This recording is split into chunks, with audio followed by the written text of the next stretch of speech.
White won with a nice mid-game checkmate attack, turning an even game into victory. Opening with the king's pawn controls the center and opens up the light-squared bishop and queen. e5 is a common response that establishes a presence in the center, controls d4. Knight f3 develops the knight toward the center, attacks the e5 pawn, and prepares to castle. Knight c6 develops the knight toward the center, protects the pawn on e5, and eyes the d4 square.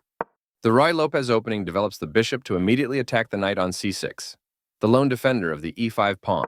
Knight d4 centralizes the knight and attacks the bishop on b5 and the knight on f3. Knight takes d4 captures the powerful knight on d4 and allows the queen to develop on the king side. E takes d4 captures the knight on d4 and controls the important e3 and c3 squares. Castling gets the king out of the center and activates the rook. c6 attacks the bishop, controls the d5 square, and allows the queen to develop on the d8, a5 diagonal. Bishop c4 saves the bishop and attacks the f7 pawn, developing the knight and increasing influence in the center.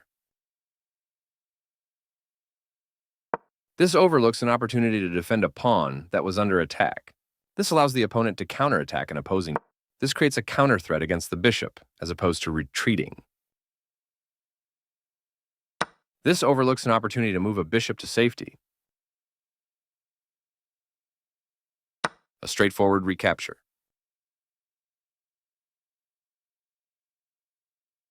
This takes an open file, a common method for activating a rook. This evades the check from the rook.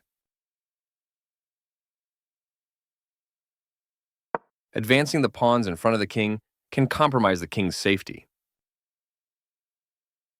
This allows the opponent to eventually win material.